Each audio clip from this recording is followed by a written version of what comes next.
Billy looked at the clock on the gas stove. He had an hour to kill before the saucer came. He went into the living room, swinging the bottle like a dinner bell, turned on the television. He came slightly unstuck in time, saw the late movie backwards, then forwards again.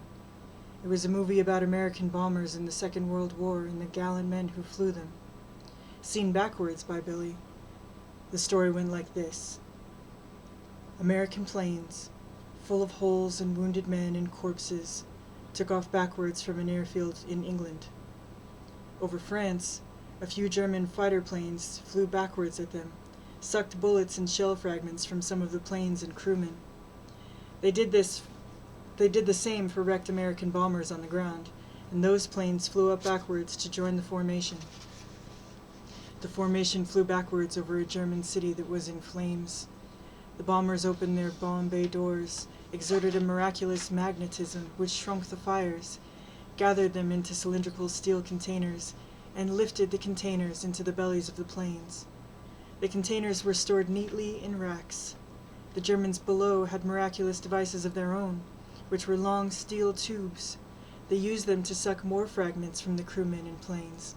But there were still a few wounded Americans, though, and some of the bombers were in bad repair.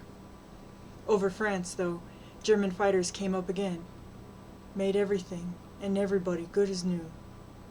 When the bombers got back to their base, the steel cylinders were taken from their racks and shipped back to the United States of America, where factories were operating day and night, dismantling the cylinders, separating the dangerous contents into minerals. Touchingly, it was mainly women who did this work. The minerals were shipped to specialists in remote areas. It was their business to put them into the ground, to hide them cleverly, so they would never hurt anybody, ever again. The American flyers turned in their uniforms, became high school kids, and Hitler turned into a baby, Billy Pilgrim supposed. That wasn't in the movie. Billy was extrapolating. Everybody turned into a baby, and all humanity, without exception, conspired biologically to produce two perfect people,